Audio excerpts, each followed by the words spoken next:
Nonprofit Governance Symposium here at the University of San Diego. We are so excited to be back together in person after a few years of just being on Zoom and in little boxes. So it's great to have you all here. And we begin today's program in honor of Indigenous peoples. And we acknowledge that the land upon which the University of San Diego resides is part of the legacy of the Kumeyaay people. And the spiritual traditions and enduring sovereignty of the Kumeyaay are the first that we acknowledge from this land. And from there, we combine our Catholic foundations with respect to free inquiry and pursuit of truth as we foster a world of peace and justice.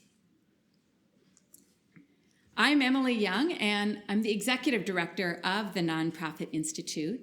And at the Institute, we partner with and advocate for the nonprofit community through our research, our training, our education and coaching to develop values-driven leaders and strengthen organizations and networks that are working toward transformational impact. And with this symposium, we're also marking the end of our 20th anniversary. And I've got to tell you, I'm really looking forward to the next 20 years. I won't be here for that long. But the next 20 years of the Nonprofit Institute serving you. We have a growing number of alumni from our graduate program in nonprofit leadership and management working in executive positions and all sorts of positions across the nonprofit community in the San Diego region and well beyond. And we're now accepting applications for this program for the fall of 2023. So if any of you or any of your colleagues or friends are interested in this program, please check out more information online.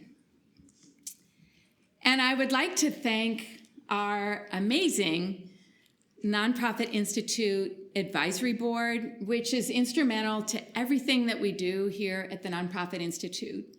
They guide us with insights, with strategy, and of course, very critical feedback, and other kinds of really vital support that helps us to better serve you.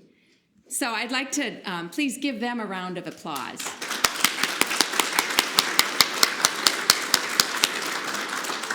And you'll see them in and out throughout today and tomorrow. And then, of course, I'd also like to thank our incredible sponsors who made today possible. And I will say that many of our sponsors, they support us every year for this event as part of their ongoing commitment to you as the nonprofit community.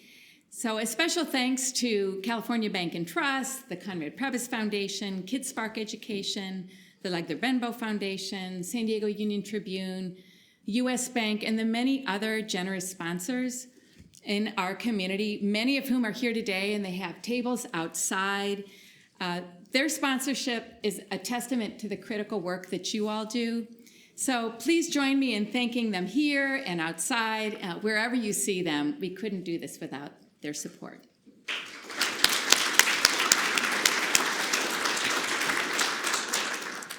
And of course, we couldn't do our work without our phenomenal staff, and they're all running around the building. Some of them are in this room. If you are in this room, could you stand and be recognized? I see some in the front row.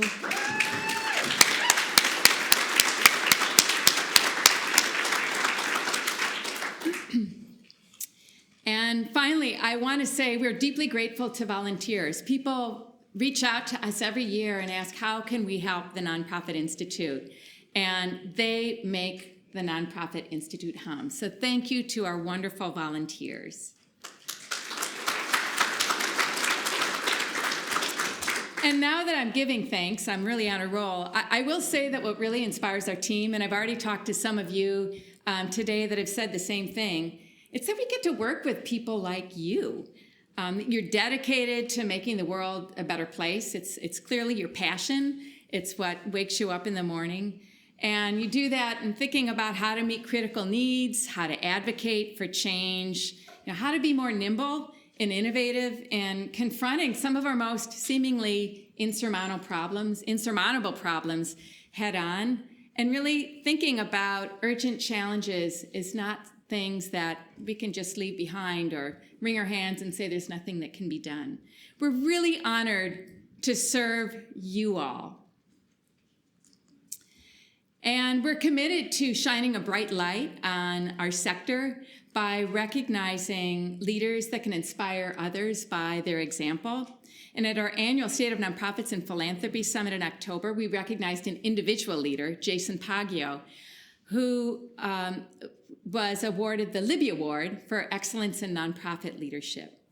And Jason has grown the Asian Business Association of San Diego to its largest size in 30 years by his sheer will and force, and really expanded the impact of that organization through a broad array of community-based partnerships and outreach. And later today, we will be shining a bright light on our sector by recognizing exemplary leadership among boards with our Kaleidoscope Award for Good Governance. So please stay tuned for the plenary this afternoon at 12:45. Now, we're excited to use this Nonprofit Governance Symposium for all of us to reflect and to find inspiration from new ways of thinking about governance and ideas and innovations from our peers, and insights that we've gained through the crucible of everything that we've experienced over the past few years. I hope we don't have to repeat that anytime soon. And with this in mind, I wanted to share with you some of my own reflections based on what we've been hearing and seeing from you, what we're seeing in the data that we're collecting, and from other research that we've been looking at from California and other parts of the country. And we've been briefing leaders in our nonprofit community. We've been briefing elected officials and funders about key findings from our recently released State of Nonprofits and Philanthropy report. Hopefully many of you have seen that, or you will see it today. And I'd just like to briefly highlight some of our findings from that report and their implications for nonprofit governance. I think one of the first things that always heartens me is that San Diegans really trust nonprofits to act on the public's behalf and to advance positive social change.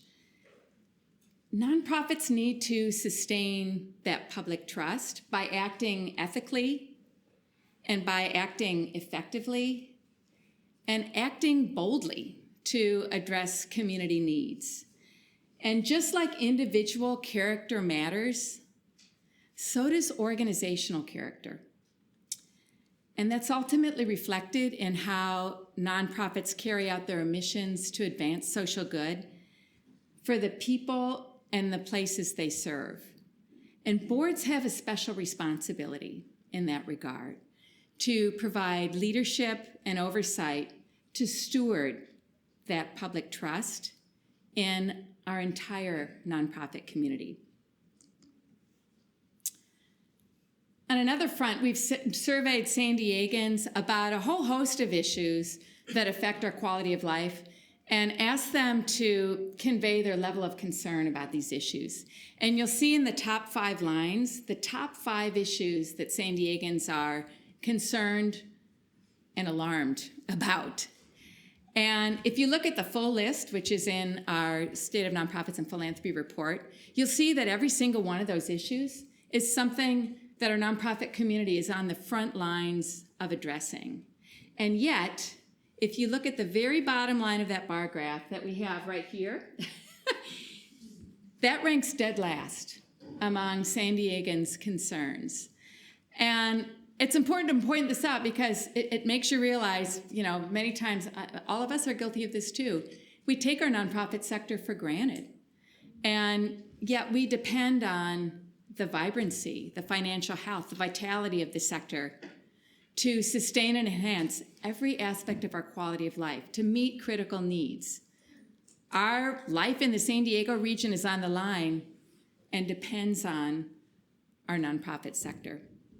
Now, board members can play key roles in providing external leadership and championing the role of our nonprofit sector to build public and private support for their efforts, as well as policy solutions that can provide more long-term fixes to some of these kinds of issues that you're working on. Another thing when we look at nonprofit leader surveys is that nonprofit leaders give failing grades to all of our major institutions and players, including universities like the University of San Diego, and taking a regional approach to addressing critical challenges. And I would say, given their frontline role as advocates, as community partners, as innovators, as service providers, nonprofits can lead on this by example. But boards really struggle in this, and they tend to be better at oversight rather than engagement in the external leadership and ambassadorship that's necessary to really meet the moment.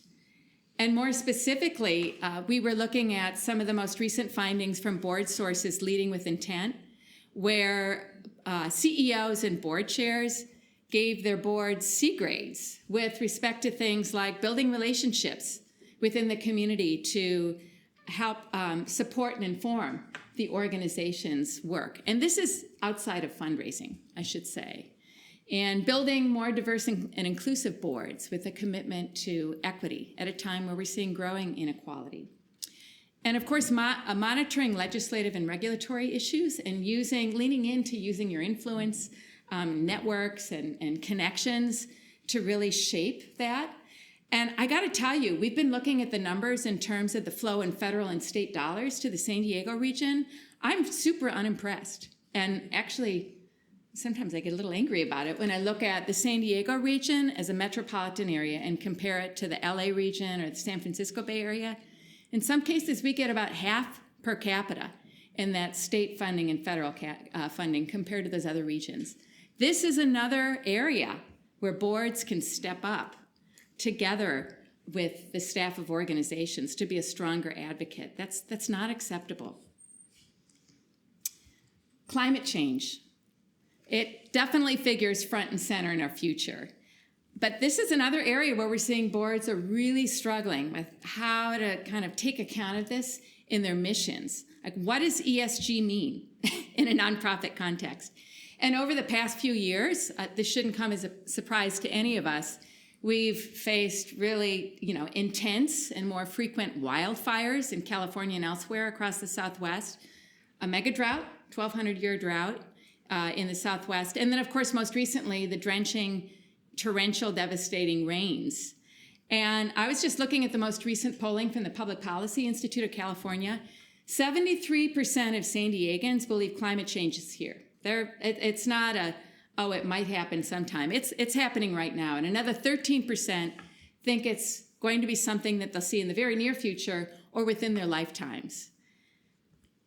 These are not just environmental issues. These are everyday, existential issues that we're facing with climate change.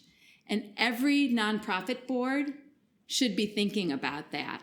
How is our changing climate going to be affecting the intended beneficiaries of your work?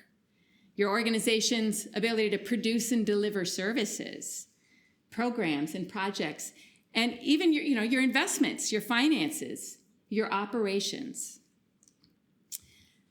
Everything is connected. And we're a Catholic university, so I'm going to talk about the Pope for a minute.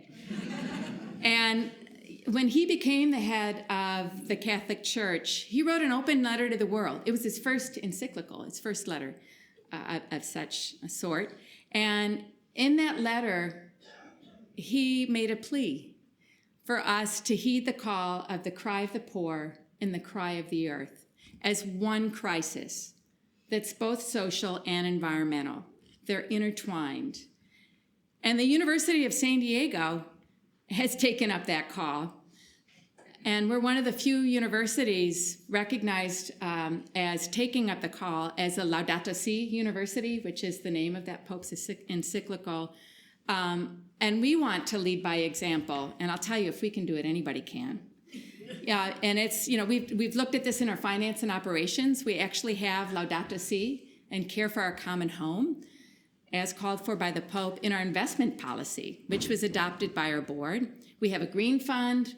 We're looking at the 3.0 for energy and water management. waste management, procurement, in our facilities, and in our operations, in our teaching and research. We're looking at interdisciplinary approaches to really take up that everything is connected.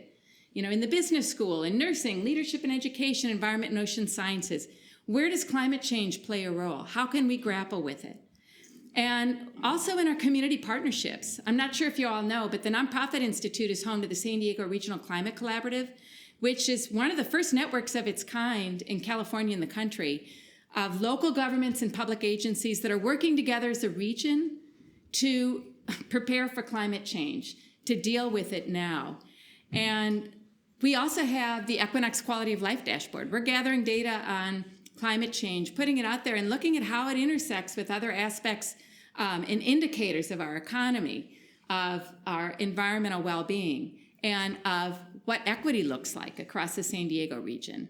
And most recently, with funding from the state of California, we have placed 95 students in a program called Californians for All College Corps that are working on issues of climate change in nonprofits and in public agencies. This is our next generation workforce. They get $10,000 fellowships to work with these organizations. That's what we're doing. And again, if we can do it, anyone can. And I would just say, to finish off, that there's no time like the present to think more boldly about the future, because what kind of a world do we want to leave to our kids and to our grandchildren and to future generations? So how will you all make your mark in nonprofit governance and leadership that truly makes a difference? And with that, I'd like to turn it over to my wonderful colleague, Dr. Laura Deitrick, who is our Associate Director and Professor of Practice. So Laura? Oh, thank you. I gotta get a little oriented here. So those applause should actually be for Dr. Emily Young. So she's our gift, and she leads all of these efforts. And if Dr. Emily Young says she is super unimpressed, look out, action is coming on any topic. So I appreciate that, Emily. Welcome, everybody. Welcome to the Governance Symposium. I am here just today as your tour guide and to sort of set the table a little bit for your day. And with that, I have a couple of things for you.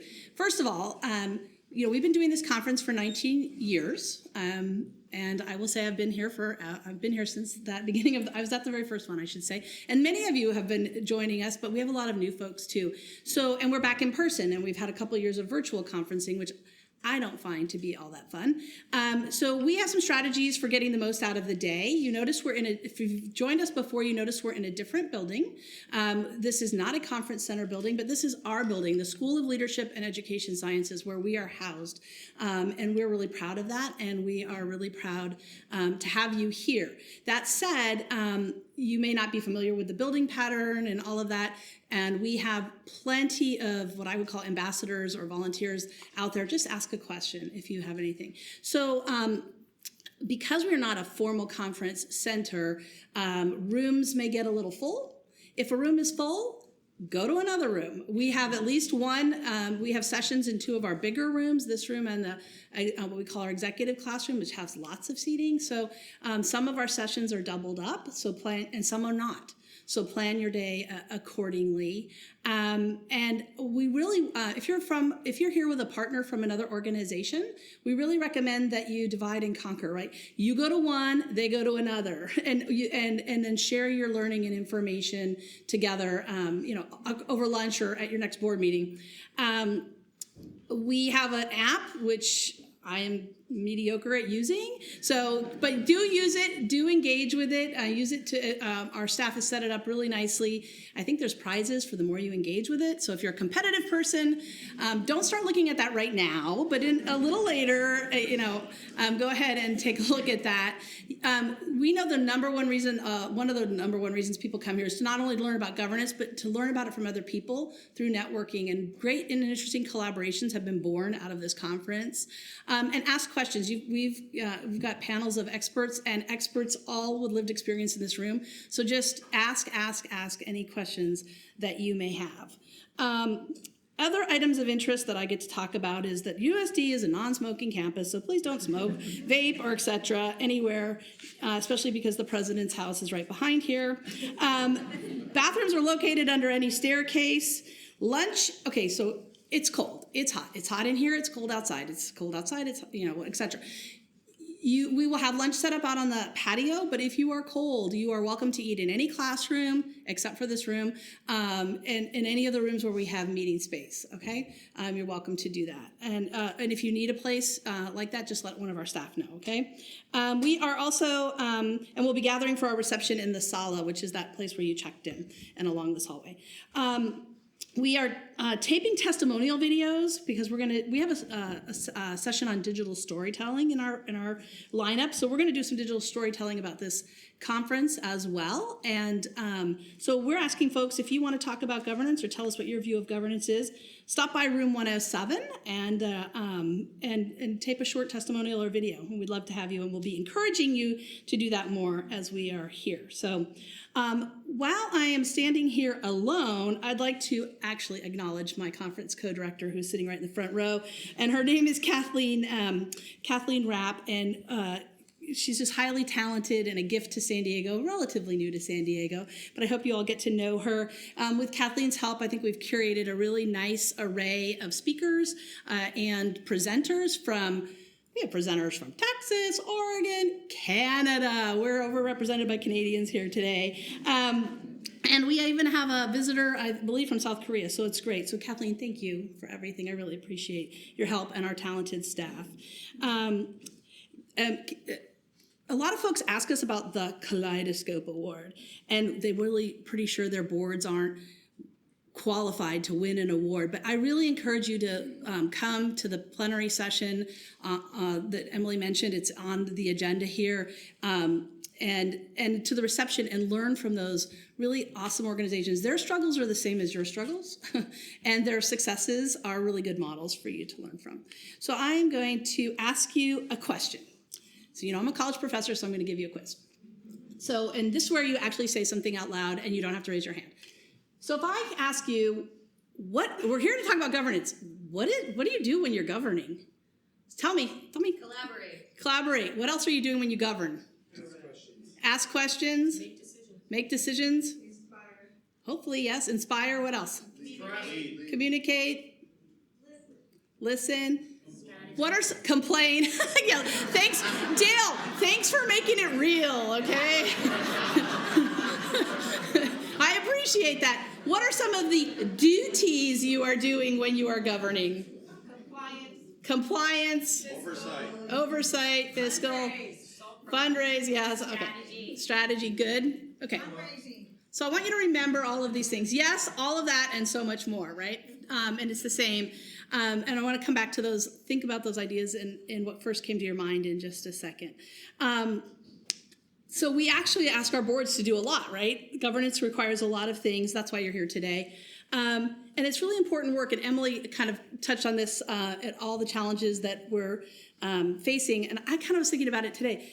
Like your life, this might sound overinflated, but it's really life-saving work that you're at. No matter what the mission of your organization is, think about lives are at stake, and you are saving them in one way or another by living out your missions, by really governing well. And so congratulate yourselves. That's tough work. It's important work for our communities. Community well-being is tied to this democratic process of good governance. That's why we do this conference, right? To inspire everybody to this kind of service. So I have another little quiz for you. So you're all on boards. We're just going to assume that because why else would you be here? Or you have been on a board, or you're thinking about going on a board. When you first walked into your first board meeting ever, whether it was last week or years ago, how did you know what to do? Like, did somebody give you the secret handshake on governance? How did you know what to do? Somebody tell me. What's that? Somebody hopefully gave you an operating manual. That's an alum of our program so that we train them correctly. Somebody else. What else do you do? Watch, listen. Hopefully there's an orientation. Yeah, but mostly we watch what everybody else is doing. But what if they're not doing it right? Like, what if they're doing a bad job of governance? And yet, so I really challenge you to think, where did I get in my head this idea of what governance is? Who did they come from?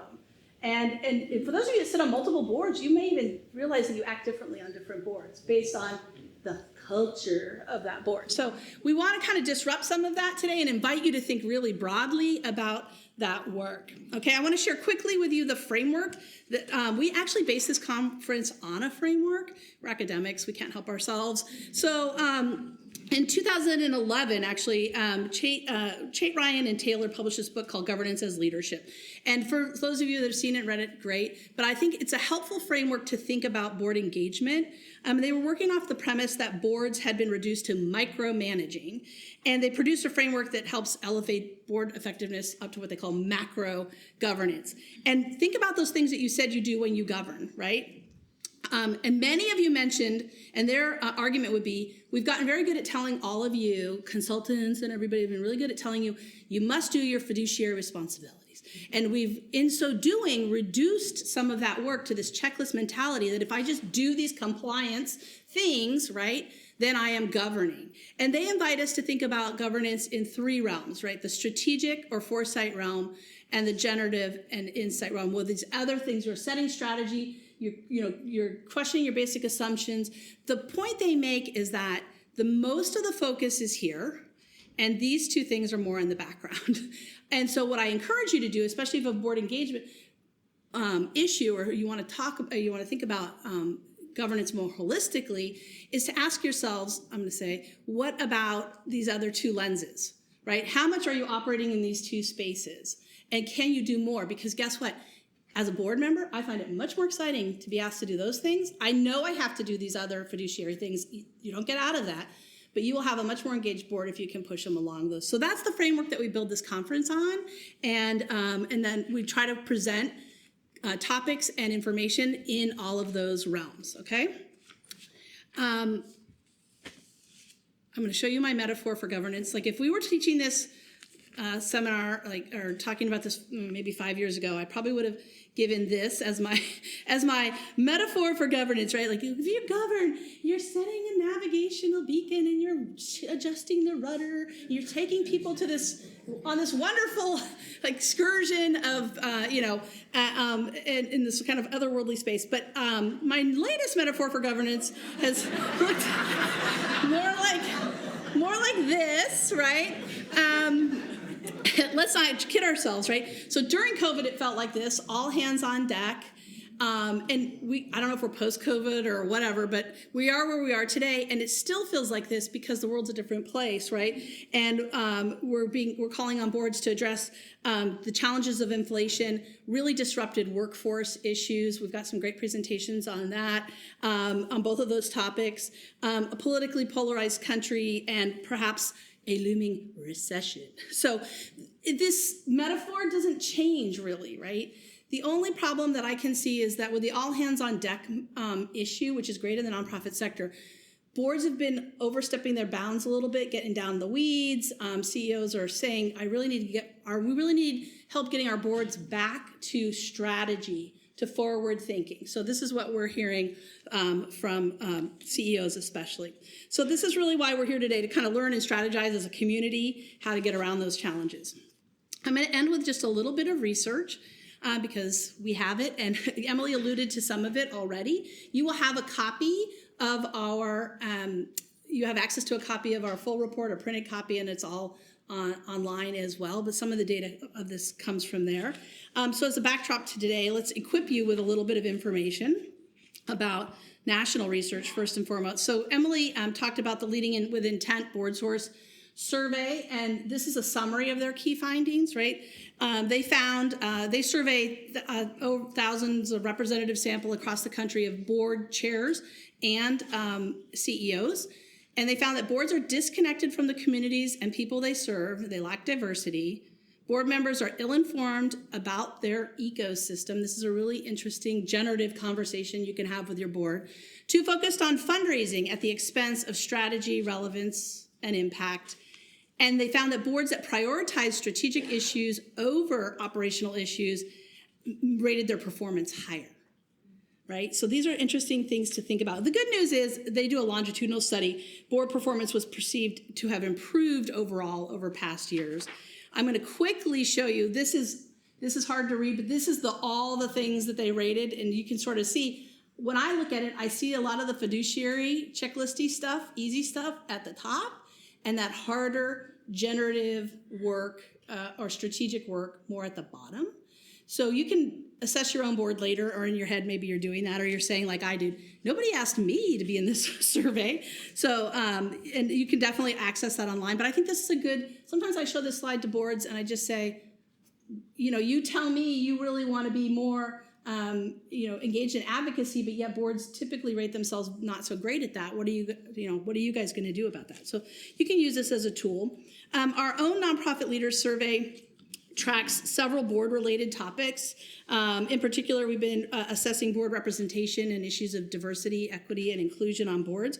So I just want to suggest to you that in San Diego, we can do a little better job in this area. If 56% of the county identifies as Black, Indigenous, people of color, BIPOC, this is what our folks are telling us their leadership teams look like, their CEOs, boards, and board chair in terms of demographic divisions in this way. So we clearly are not meeting the bar. We see a little increase this last year. And again, there's some work, a lot of work to be done. We have a ways to go, and we're going to talk more about that at this conference too. We track and we ask, and the big story here is the top bar tells us that people are willing to discuss concepts of DEI, but they still lack the ability to implement really effective practices, and they're not quite sure why they're doing this work. So sometimes I think that understanding this is, again, another place where we could do some more work and have a conversation. So given this research, it's really not surprising that there's a growing critique of traditional governance practices such that kind of take a lackluster view of the process, how it's structured, and how we do it. However, if looking at really all of you here today, I know we are up to the task, and I think there's just a huge opportunity to do better, to think differently. I've really adjusted my thinking about governance. I've been doing governance work for 15 years, and I've really adjusted my thinking on that. Remember, lives depend on it. We talked about that already, and really we're up to it, okay? So to help us get started, we are excited to be joined by our partners from the north, the far north, from Canada, who have been leading a unique project called Reimagining Governance. And so Reimagining Governance is a collaborative initiative, you're going to hear more about it, between the Ontario Nonprofit Network and a group called Ignite NPS. Their goal is to provoke a shift, right? And they're provocative in how we talk about and do governance in our nonprofit organizations, so they're best positioned to deliver on their missions in our future. So their motto is asking bold questions about how we do nonprofit governance. Like, that's what they're doing. And they've been doing that work for several years now. And they're here today to do just that, to ask you all of us, some of those bold questions. So I'm pleased to introduce the co-leads of this project, Linda Mollenhauer and Erin Kang. They are both nonprofit experts in their own rights, and their full and impressive bios are on, guess right, the conference app. But I first came upon their work, I want to tell you this really quickly. I first came upon their work in a blog by Voulet, for those of you that read any of Voulet's blogs, quite stimulating reading.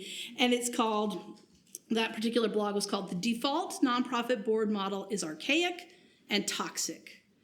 Let's try some new models. So I figured if they got a positive mention by Voulet, they were good for the Nonprofit Institute conference.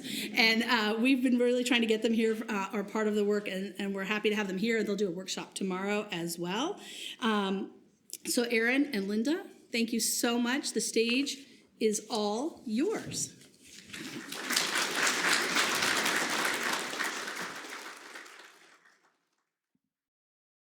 Thank you so much for having us here and giving me an opportunity to wear a dress without sleeves. It's very cold in Toronto right now, so we're really excited to be here.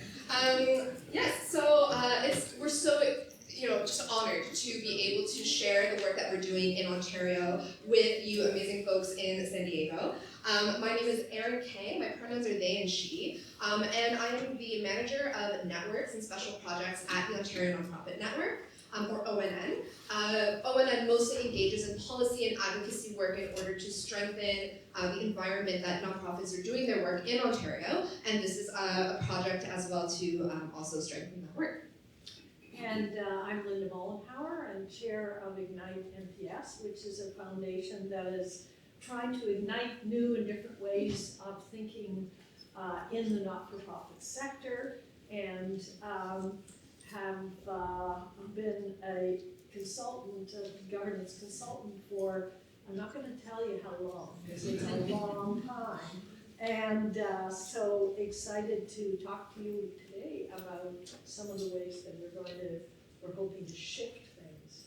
That's right. So Linda and I have been working together for 4, maybe coming up on 5 years now on this project. At a really exciting time, at the end of the month on January 31st, we're going to be launching a lab. We'll tell you a little bit more about it, where you can access a lot of the learnings and tools and resources that we've created over that time. But to give you an idea of what to expect for today, what we're going to do is kind of start with a high level, why do we need to reimagine governance, and then shift over into 6 really big changes in conversation or how we think about governance that will help us unlock new futures, new ways of doing governance work.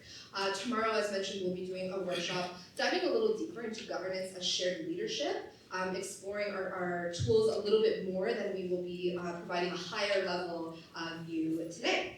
So before we kick off, and because we'll be spending 2 days talking about governance, and we talked a little bit about what are the activities of governance, what is important for board members to do, thought we would take a moment and get you to speak with your neighbors just for a couple minutes about how you define governance. What is it? How would you define that to somebody who did not know what governance was? So just give you a minute or two to have this little chat, and then we will bring you back to the stage. So if we were on Zoom, I would say the Zoom room is open. So go ahead. Thank you. Well, just curious, I mean, that's a big meaty conversation. Just a show of hands, how many people, when they were talking about how you define what governance is, how many people think in terms of just using board and governance interchangeably? How many people just talk about it like that? Probably, yeah, probably. Honestly. How many use the word oversight, overseeing?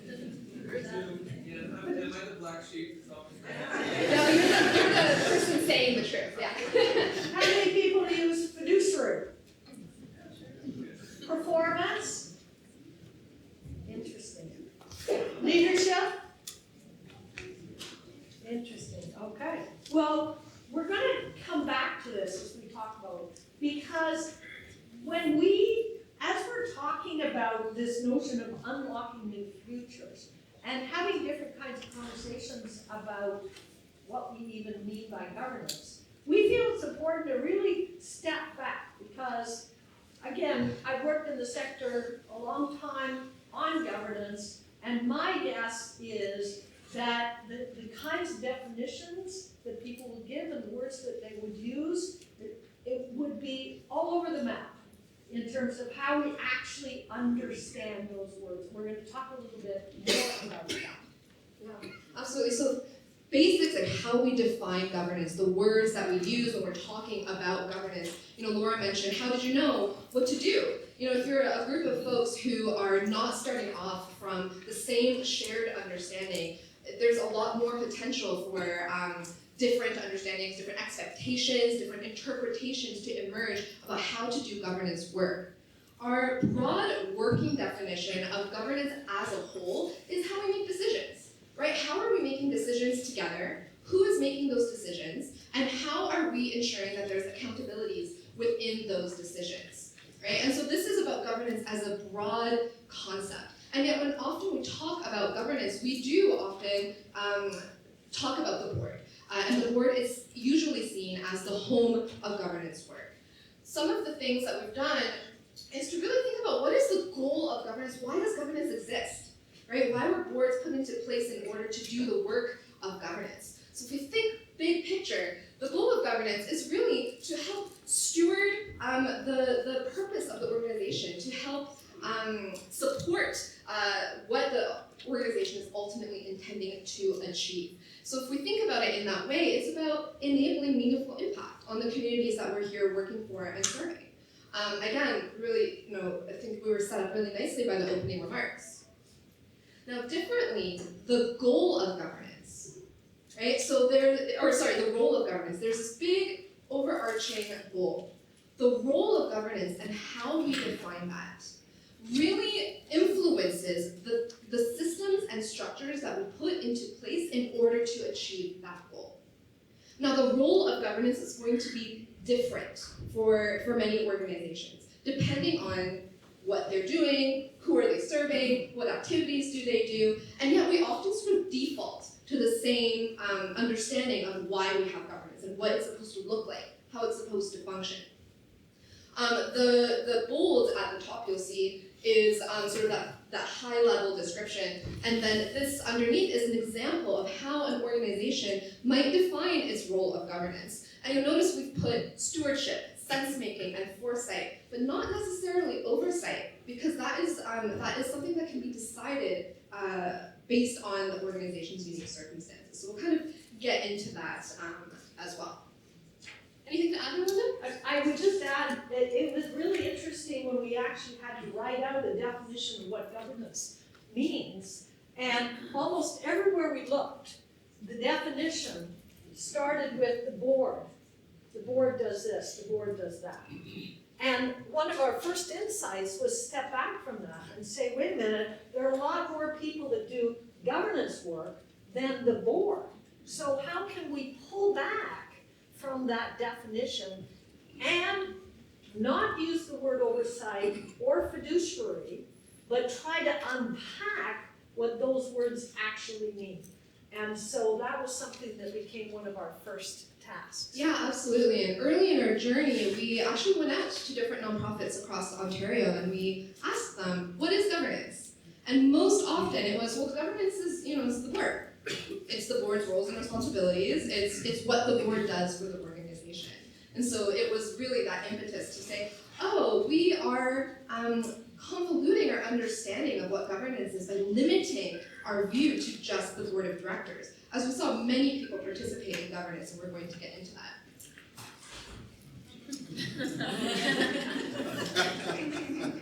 So we see a lot of this, right? And I will say, my 4 or 5 years with this project, possibly the best thing I've made. But we see a lot of this, right? We see nonprofits squishing themselves into existing governance models. And there's a few out there, right? There's the Carver model, there's engaged board models, etc. But the thing is that when people join governance teams or boards, there's kind of, okay, what do we do here? Right? There's a lot of knowledge sharing, there's a lot of information passed down through colleagues, which is good, but what it can do is make us think that we have to do things a certain way because everybody else is doing that. Right? We really live in a best practice model kind of environment when we think about big concepts like governance. And so you'll see the cat is alive. So it's not completely not working. But it's not living its life to the fullest, right? It's not able to do cat-like things. Arguably, that is the cat's mission, and it's not able to do that because it's trying to confine itself into this understanding of what governance is and how we can do it. So what we have created, and you're our first group that we're able to be able to say this to, that will be launched at the end of the month. And it's a virtual hub for nonprofits to explore innovative approaches to the governance.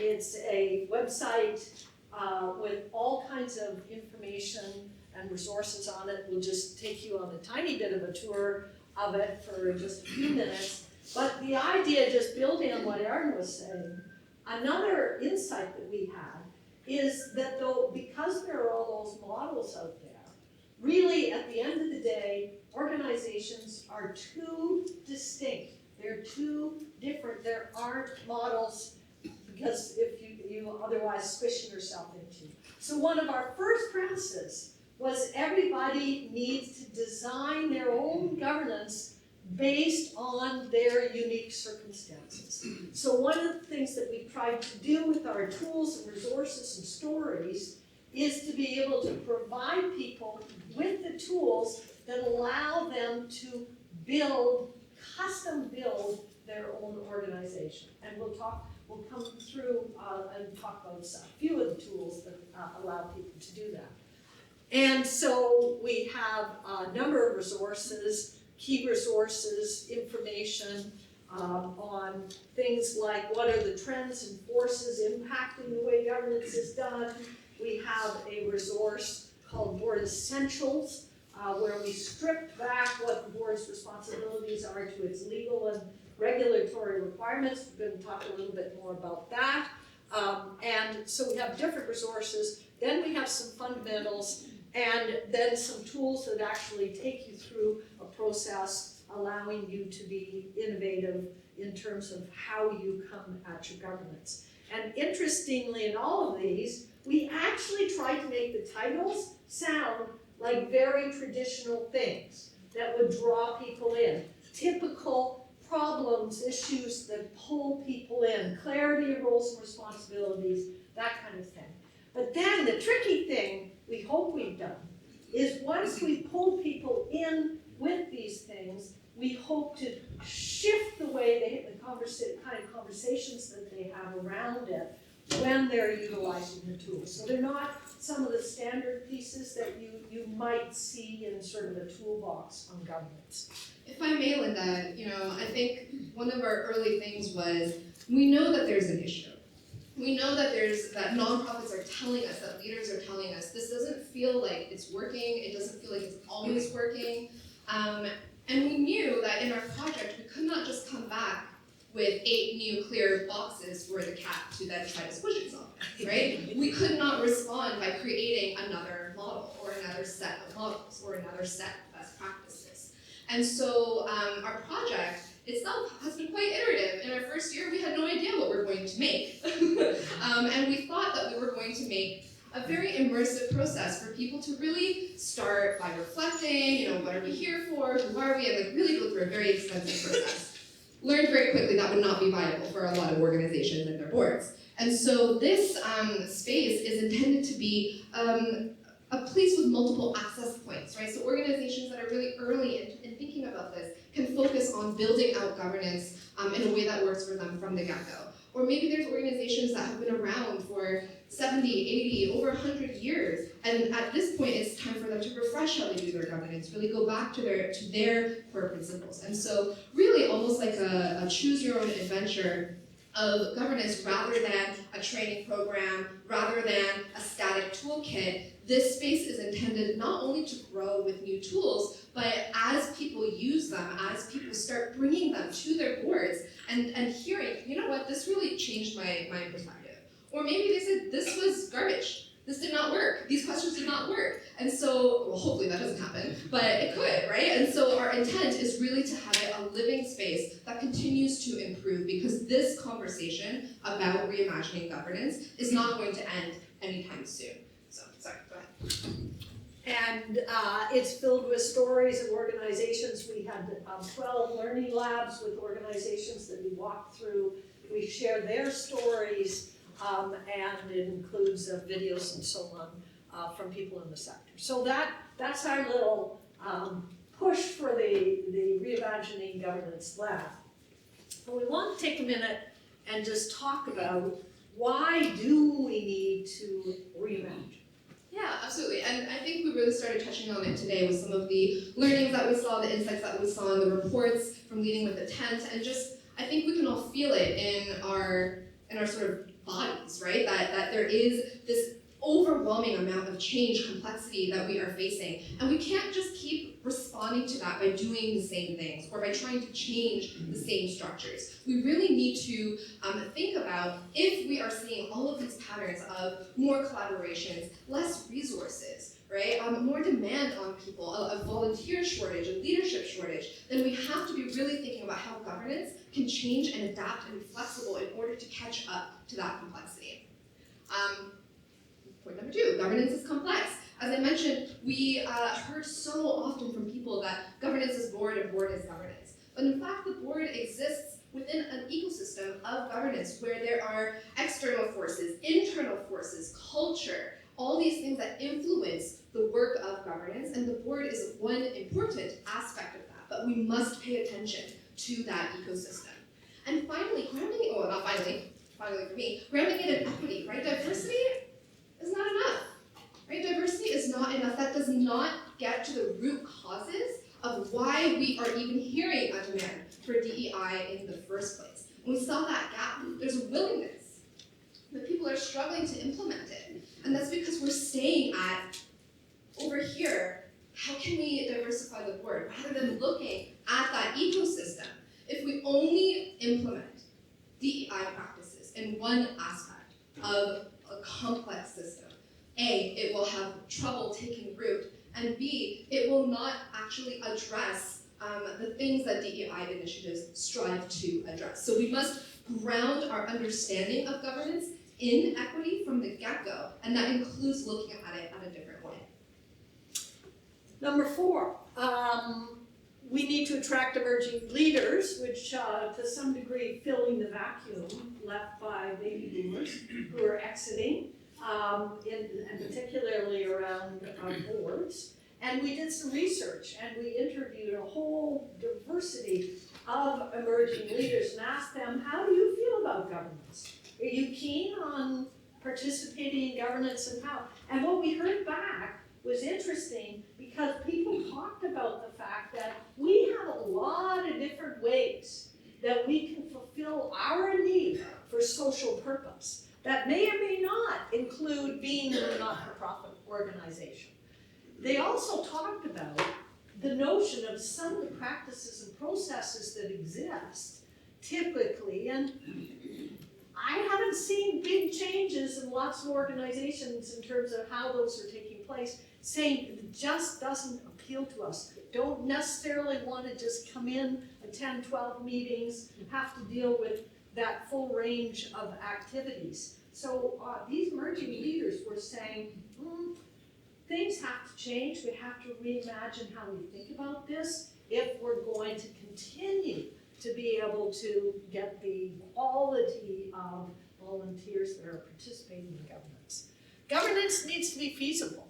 And this is an interesting one because it has to be workable.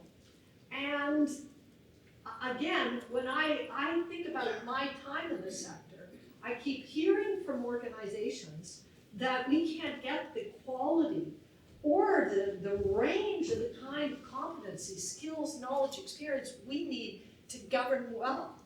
I've been listening to that for 40 years, and that was one of the core pieces that triggered in my mind, wait a minute, at what point do we stop asking that and keep solving and tweaking and fixing for that, and really step back and say, we gotta rethink how we're going to get the competencies we need, and maybe this notion of 12 people sitting around a table is a construct that is too confining. And so we need to kind of really challenge that basic construct. Another that was interesting was one variable can cause governance to derail, can also cause it to be fabulous. A chair comes in, they're fantastic, they know how to chair, they know what they're supposed to do as a chair. Good governance happens. Bad chair with lots of power and so on, bad governance happens. So one variable. So we gotta look at our system of governance when one variable can derail the whole quality of governance. And then the last is, because we can, a lot of people talk to us and say, we can't change our governance, we've got bylaws. We can't change our governance because we're legal and regulatory.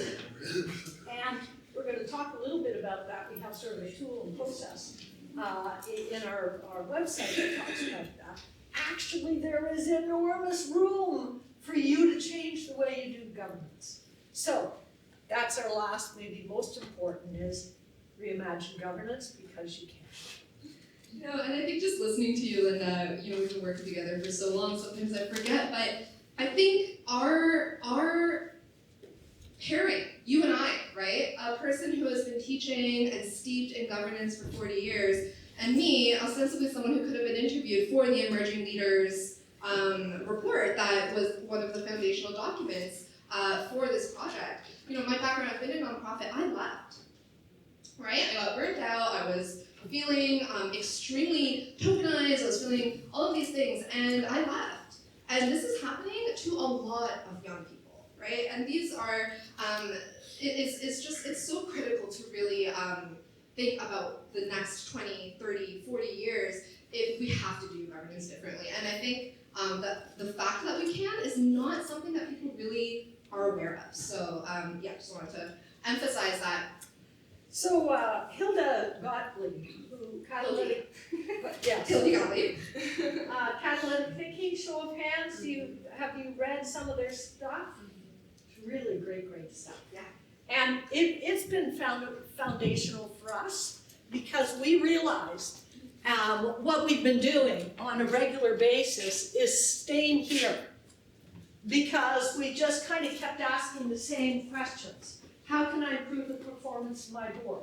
How can I cause more diversity in the 12 people sitting around the table? Kind of things. And it was through this catalytic thinking that we said, we got to go way back and we got to change the kind of questions that we're asking. And once we change the kind of questions that we're asking about how governance works, then we're going to be able to bring about real change. So you start asking it in a very different way about who are all the people who can participate. What if the board played more of a role as a host of governance rather than home of governance? Boy, that one, you take that one question back to your organization and you ask that question, that opens up all kinds of different opportunities. What if we designed governance processes to start with purpose rather than based on habits and norms and structures that are already in place? So this was sort of very important to some of our thinking. Yeah, absolutely. And our slides are available, and I've put the citation down here. I really encourage you to take a look at Hodi's work.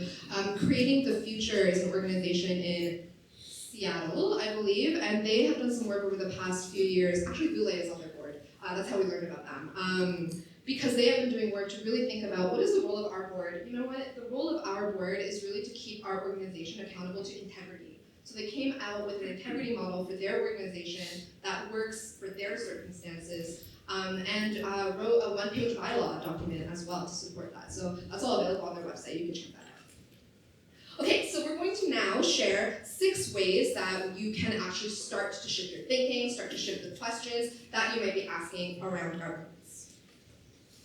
So we mentioned the ecosystem.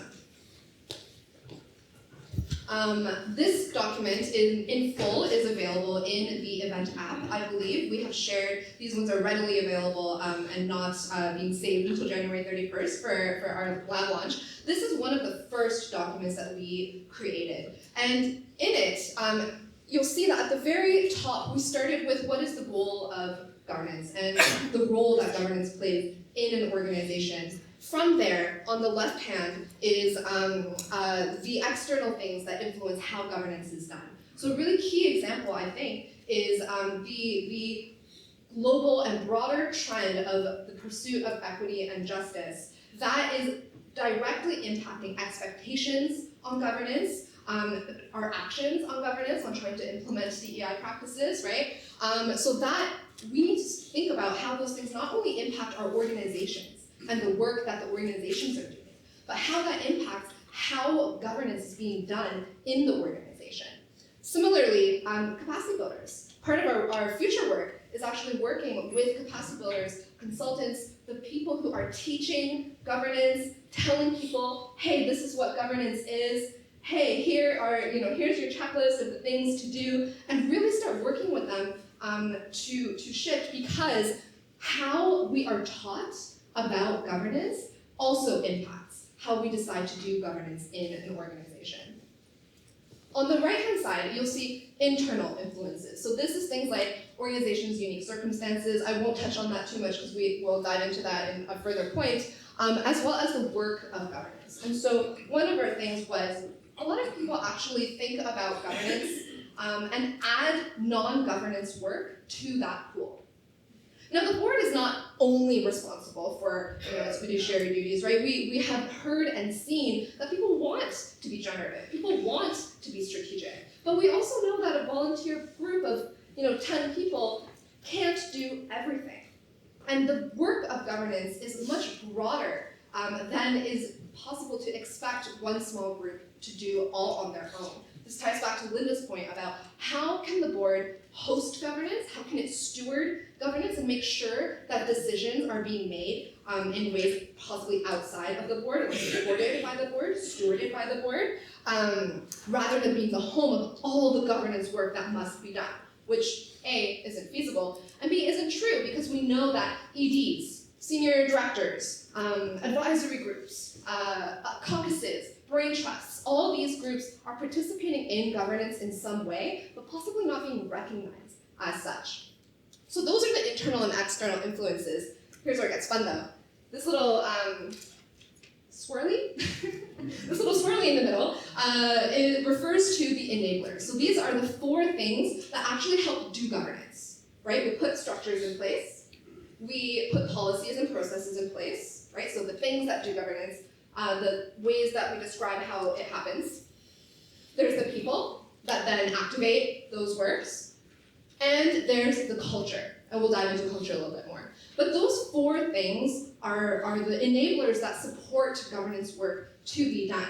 Now you'll notice the board would live here, right, in structures. And it's not to say that we need to diminish the role of the board. As we said, the board is critical. However, if we're not taking into account as well how we do things, what our culture is, and by culture I'm referring to values, mindsets, perspectives, who the people are, and we're not really paying attention to all these other things, that's how we get stuck, right? That's how we get stuck in trying to put in actions that change one structure without taking that broader governance ecosystem into account. So again, the way that this shifts how we think about governance is lifting it up, turning the light on in the room so we're not hyper-focused on one structure, but really taking a holistic lens to it. Early in our project, someone said, why are you overcomplicating governance? We said, we're not. It's here. This is it. But we're just finally saying these things exist because in so many governance materials, we do not actually focus on this. And each and every one of you in the room can take something like this, go back to your own organization, and plug in what is your own organizational or your own governance ecosystem. So it's customized to your specific circumstances. So very quickly, I'll talk about, Linda mentioned our Board Essentials resource, which is also available in the event app. On January 31st, we'll be launching our tool that actually helps teams take the resource, Board Essentials, and figure out, okay, are we meeting them? How are we doing these things? Okay, what does that mean for us? So that's coming soon. But these are the 4 things that when we worked with lawyers and legal advisors, we tried to strip down to just the legal and regulatory requirements that a board must do. Again, not to limit the board, but to free the board, right? If these are the minimum specs that you need to meet as a board, that opens up so much space for you to share, to delegate, to think about doing things differently. As long as you know that you are doing these things, then you have that freedom to experiment. Another piece that we sort of have been talking about at the very beginning of what we're describing as a governance framework, and what we want organizations to do is to come back to their organizations and ask some of these key questions. What is the ultimate purpose of our governance? What role does it play? We talked about that a little bit earlier. To whom is governance accountable? And for what? Who does decision making? With who is participating in decision making?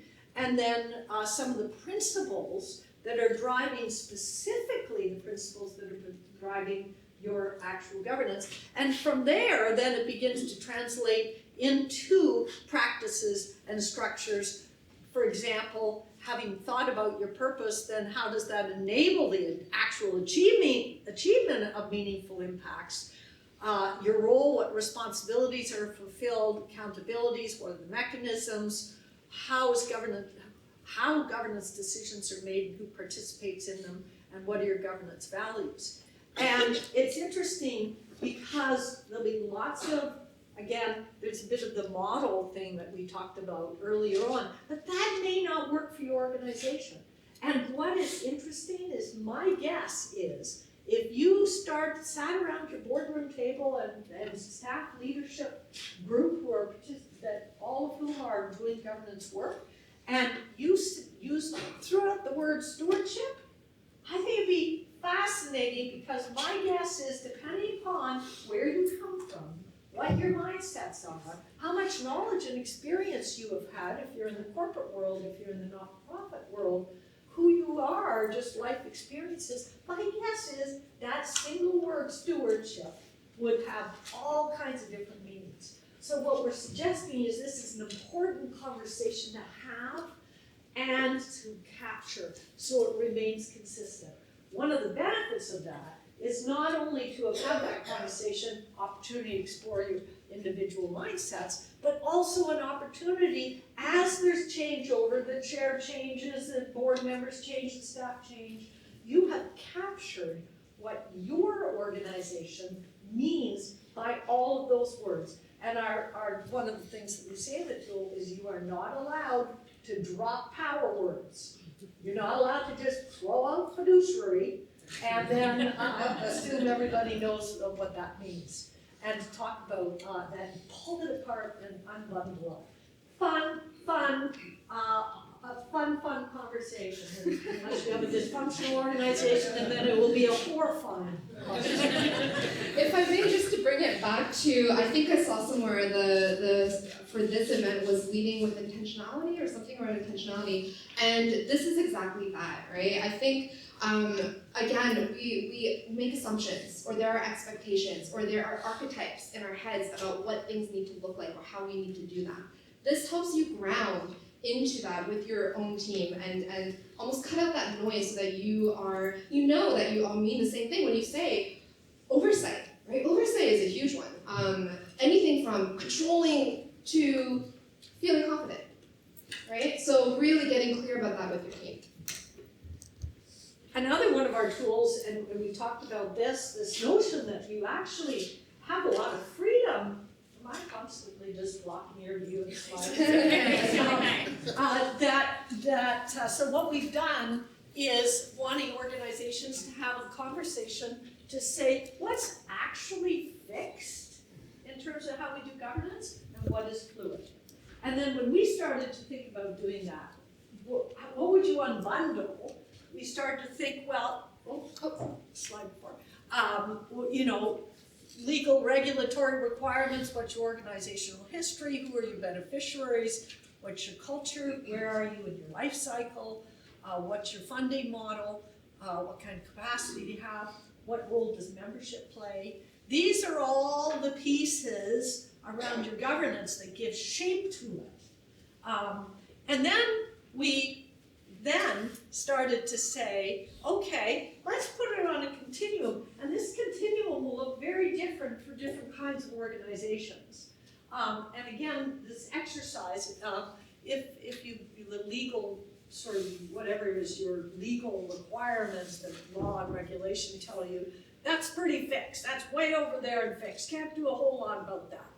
Bylaws, as I said, I have heard people say, no, we can't change anything because we have bylaws. It's not easy to change bylaws, but you can change them.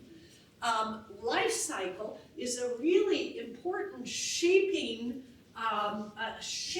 piece worth exploring. Place yourself in terms of your organization's life cycle, because it's having a big impact. If you're a new organization, you need very different governance than if you're a more mature organization. Have that conversation.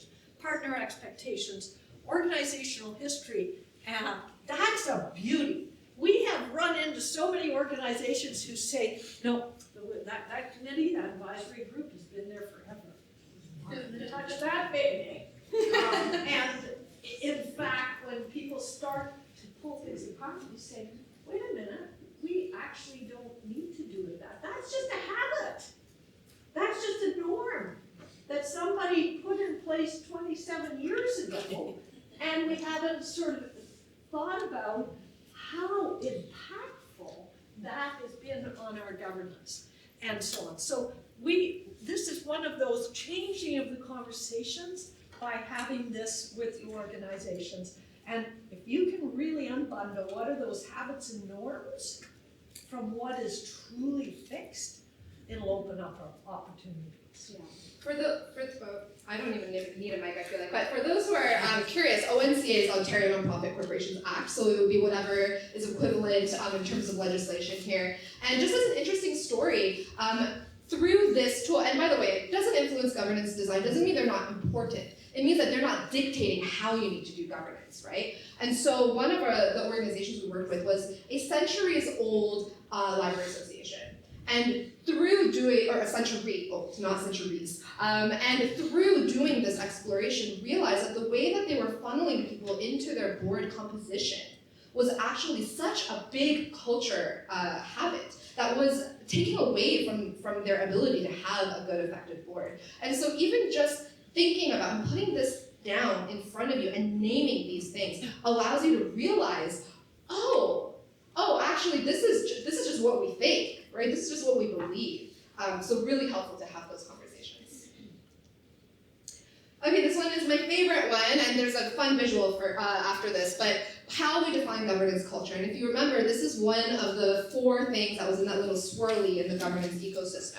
So governance culture is a combination of our values, our mindsets, and our ways of interacting with each other. And we often talk about culture, like organizational culture. We don't really think about what is the culture of our decision making or of the decision makers in the room.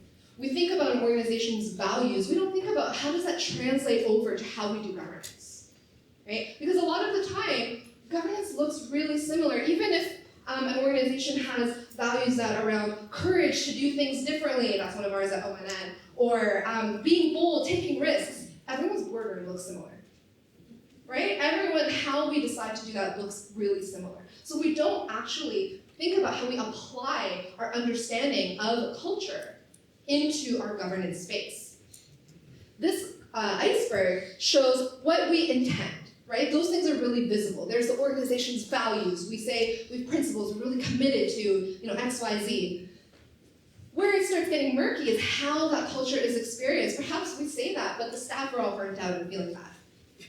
Right? Or, we have 2 people on the board who are really influential, make all the decisions, really great, but all the others feel like they're not listened to. Right? So that's where it gets murky. And it's observable. People probably feel it. People can probably see it. It can be formal, informal, but it's under that surface. And again, because we don't often take that time, and because we put so much onto boards who maybe meet 4 to 6 times a year, how many times are we really deep diving into how are we with each other?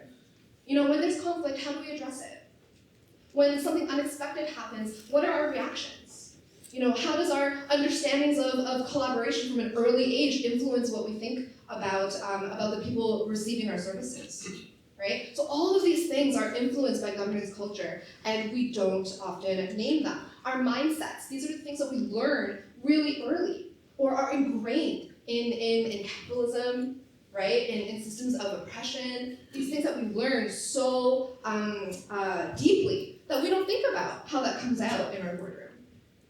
And so we have a resource that kind of dives into these things and demonstrates how governance culture can be experienced. And we've created a tool that allows organizations, teams to kind of take 2 different approaches at really having these conversations with each other through conversations, through independent journals, through survey, any method that the organization wants to take, really just having those intentional conversations. Because you have no idea what can be unearthed by just asking why. Why do we think this way? Or how do we define it this way? And we had one organization, just an illustrative point, And they were really keen on reimagining who they engaged in governance and how they engaged those people in governance. And they did our culture review, and which has a whole series of questions looking at mindsets, how people think, and so on. And at the end, everybody on the board was cheering because they said, look at this, we all think the same way. And this is no wonder our decision making is so great and so easy and so on. And it was that there's benefit to having a very shared set of mindsets and a shared set of values. But then where we pushed them, we said, now wait a minute, you want to engage very different people in terms of your governance, decision making and providing input. What do you think is going to be a huge barrier to that? That way to really engage people. The very thing you were just celebrating, and it has elements to celebrate, is going to be this huge block, because it will be the lens through which you hear everything. And so by stepping back and really thinking about what that governance culture, not just organizational culture, governance culture, was a really insightful piece for them. That went beyond just diversity. I'm just curious, has anyone had these kinds of conversations in your organizations or in your boards around how your culture impacts your decision making? Yeah? Great, that's great. And conversations about equity are also a part of that, right? But even just from that minor show of hands, we can see that this is one thing that you can walk away from and just have this conversation to get started. Another shift in conversation that we're encouraging organizations to have is around the kinds of decisions that are being made. And we're going to talk a lot more about this in our workshop and play with this a lot more tomorrow in our conversation. But it struck us that a lot of organizations, they start with, we have a committee. They start with the structure as opposed to the purpose. So stepping back to people, we haven't shown it here today, but we have a description of the functions of governance. The functions of governance. Not the board's roles and responsibilities, but the responsibilities of governance. You start there, and then we created this tool to help you unbundle the responsibilities and tools. By unbundling them, for example, allows you to start to say, wait a minute, we dumped this whole big pack of stuff on this group of people, tried to have everything we needed on that committee to do everything that needed to be done. So what we're trying to do here is say, unbundle your governance decisions. So you can unbundle them in 3 continuums. One is a simple, complicated, complex. Simple is more routine, it's easily accomplished. Complicated has more factors, deep analysis, more diversity of experiences needed. Complex is more challenging, a web of issues. So you take, and we'll start to play with this tomorrow, you take a governance responsibility, renewing a partnership. Renewing a partnership, maybe it's simple. If you have great relationships, you've done it before, and there's not a significant impact. Or it might get a little more complicated if there's been some issues. On complex, it's you really need this, but it's you need it and it's complex, and that just puts it into a different category. Low risk, high risk. Low risk, of course, is minimum expectations can be revised easily. Needs more informal kinds of processes and structures. Higher risk, of course, is goes to fiduciary. It has significant implications and requires more formal and centralized. So you begin to play with where do we actually have much more agile processes and structures and where do we need more centralized and more formal. And the tactical routine are things where you're monitoring and analyzing information. You need some experts in there. Might be finance, it might be risk, it might be policy, and then the strategic, which is more actually in governance work is much more episodic. It's broader, deeper analysis, and requires a very different set.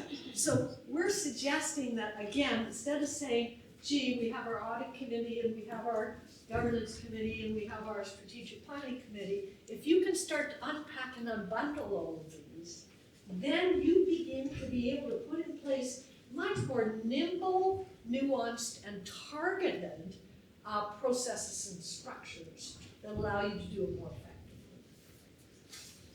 A lot of the time what happens is we look at a governance function and we just look at it as a monolith, right? So strategic planning or figuring out the strategic direction of an organization is not just one task, right? That can be broken down into so many different things. And so plotting those across these continuums allows you to see how you can share those things out based on where it sits on that lens. Okay, so I don't think we're going to take the time to read through all of the 6 shifts that we just mentioned, because we'd love to get you to just chat with each other about thinking about the things that we have shared with you today.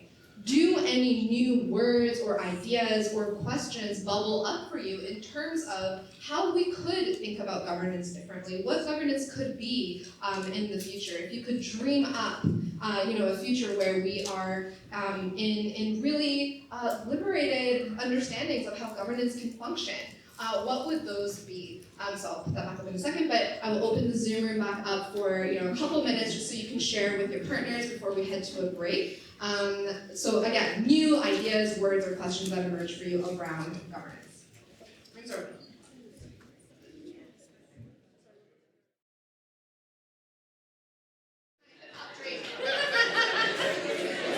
Okay, everyone, thank you so much for your energy and clear willingness to chat with each other.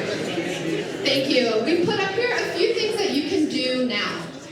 So you can, I will put up our little QR code for you to get updates, because our lab is available to anyone. It's not just for folks in Ontario, it's not just for folks in nonprofit. Anyone can get access to the lab on January 31st. I will put that code up again.